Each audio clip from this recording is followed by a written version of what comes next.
Welcome to the Middle Market Growth Conversations podcast, an ACG production. I'm Carolyn Vallejo. Uncertain is a good word to describe the current economic climate as lower middle market firms cope with rapid shifts in policy and other challenges. Here to share her insights into how organizations can find stability in chaos is Betsy Booth, a partner with TPG Twinbrook. Betsy, welcome back to the podcast. Thanks, Carolyn. Appreciate you having me. Can you kind of kick us off by telling us about TPG Twinbrook's approach to market and your role there? Sure. So TPG Twinbrook is a direct lender supporting private equity-owned businesses in the lower middle market. So generally businesses that have less than 25 million of EBITDA.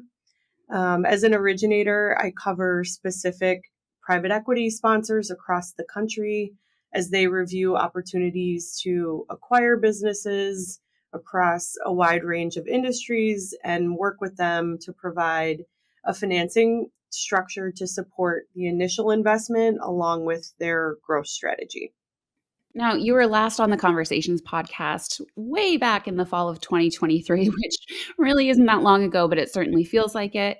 What are some of the trends and major developments that have shaped the lending market since then? And what are you kind of keeping an eye on moving forward? Yeah, so as we look back on 2023, it was a retrenching year for a lot of our clients where sponsors doubled down on portfolio companies to further drive their value creation plans, just given the lighter new LBO market. Since then, it feels like a lot has happened. However, at the same time, it seems like we're still faced with similar challenges that are sticking around longer than expected. Some industries continue to experience post-COVID hangover, including supply chain disruption, impact of inflation, and lower demand overall. And this is all at a time when interest rates remained at heightened levels, leaving it unclear what the future holds for many companies. There's a lot of macroeconomic uncertainty right now because of some of the factors that you just mentioned, specifically as inflation remains pretty sticky and policy questions continue to loom. So how is this uncertainty impacting the lower middle market? For one, it makes the budgeting process extremely difficult as management teams try to prepare and anticipate the upcoming needs of the business. We sit here today in February, and most businesses are going through board meetings and planning needs for the year. And so we find that sponsors and management teams are working to focus on what they can control and best position themselves to have cushion for the unexpected. More specific to some of the policy questions, too soon to tell, right? And it could be a while before we see the effects of potential policy changes, but we do expect businesses are going to experience varying degrees of impact, mostly dependent on their industry. For example, businesses that rely on a lower wage labor force, they'll likely need to be prepared to weather potentially higher labor costs and or lower supply of workers. Conversely, a financial services business with a white collar employee base and domestic operations likely won't be affected to the same degree. Mm-hmm. Okay, now interest rates are also top of mind for borrowers. Rising rates seem to, no longer be out of the question. How do you see the rate environment shaping up and kind of affecting the middle market?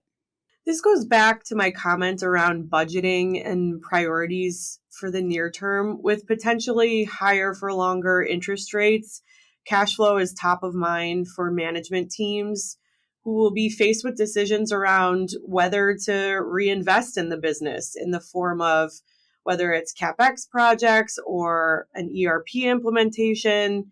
And these are going to be tough decisions, especially for businesses that have already put off investments over the past year in things such as CapEx, automation, et cetera, in hopes for a lower interest rate environment to come. Additionally, liquidity is also top of mind as businesses navigate near-term cash needs. We see a lot of businesses proactively preparing 13-week cash flow models, monitoring cash on a daily or weekly basis, and working to build in a buffer for the unknown. Okay, so certainly there are things that businesses can do, but it always helps to have a strategic partner by one side. And we've talked about things like interest rates and inflation and how all of this uncertainty is impacting budgeting and other, cash flow requirements for these businesses. So how does TPG Twinbrook work with these sponsors and borrowers that are facing so much uncertainty to navigate times like these? So, TPG Twinbrook's disciplined approach, long track record of working with borrowers across a range of sectors, and experience during multiple economic cycles has allowed us to help companies navigate these times of uncertainty. And when you look at the firm's strategy over its history, we've consistently been present in the market and we have not deviated from supporting our core clients in the lower middle market. At 20 billion of AUM and over 260 borrowers, we benefit from a portfolio of scale and have built up that expertise over time to add value to borrowers and sponsors, especially during challenging times. In the lower middle market in particular, PE firms tend to be more relationship focused as opposed to just getting the cheapest deal done at close. And instead, these sponsors are looking for reliable lending partners that can scale as they execute on their growth strategy for these businesses and can also provide flexibility when needed. We spend a lot of time upfront from a diligence and underwriting perspective. And these are fundamentally solid businesses that may just need time and flexibility to weather the environment, work through challenges, and hopefully make it out the other side, oftentimes a stronger, more efficient company. And so as a result, TPG Twinbrook and its borrowers have effectively partnered to find stability amidst this uncertain economic environment. Right, right. Direct lending has captured a lot of attention in the last year or so. What are the structural advantages that direct lending provides to lower middle market borrowers in this type of economic environment? So there's a number of benefits we see, particularly in the lower middle market of direct lending, including, number one, more conservative leverage structures at the onset of close. Number two, tighter credit documentation, such as limits on the amount of adjustments to earnings, cash leakage out of the business, limits on incremental debt on top of ours. And number three, better lender protections, including covenants and more frequent financial reporting.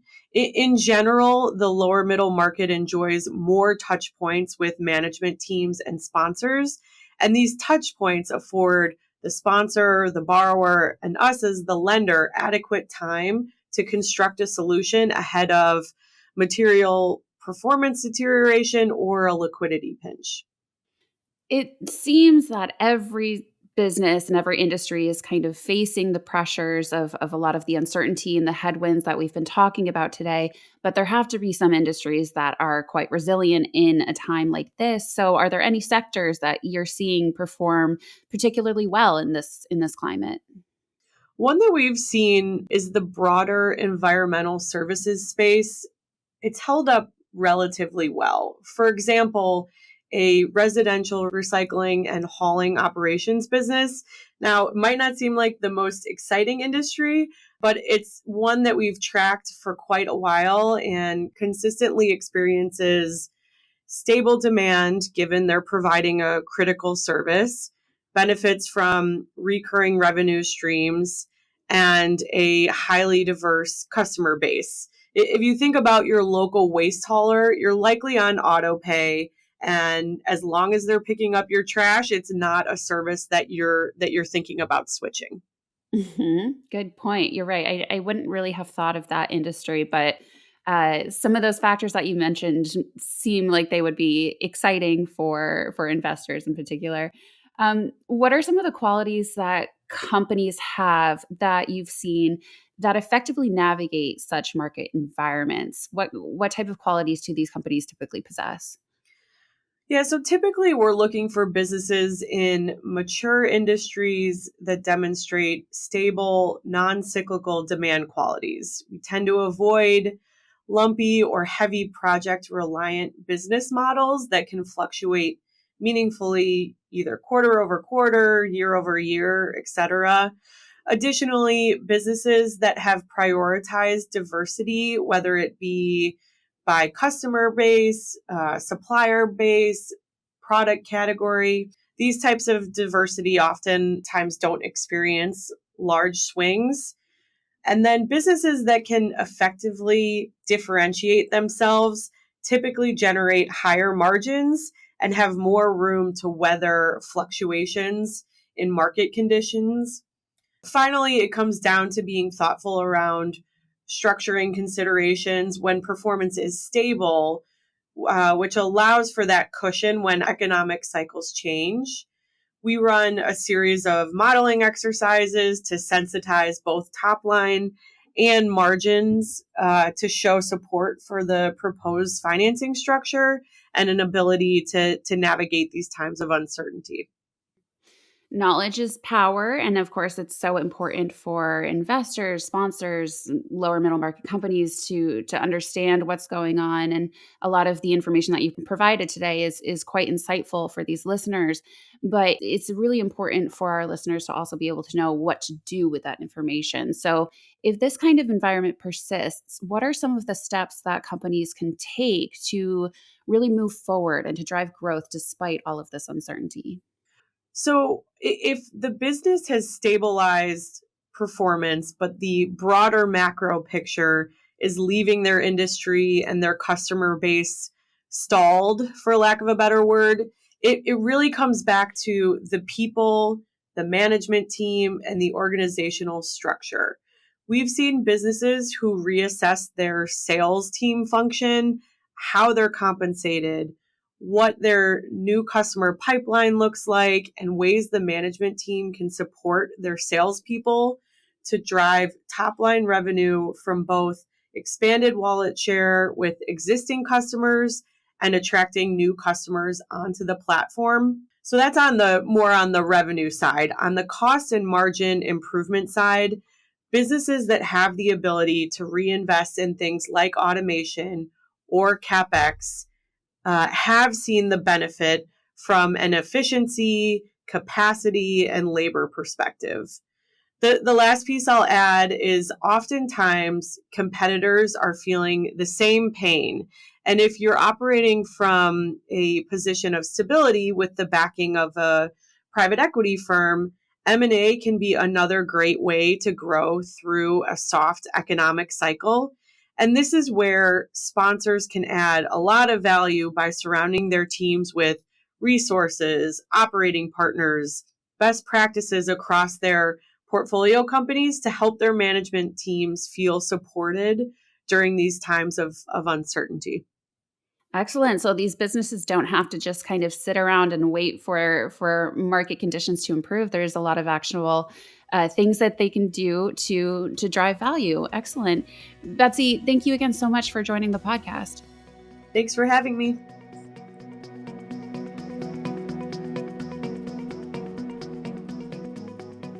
Thanks for listening to this episode of Middle Market Growth Conversations.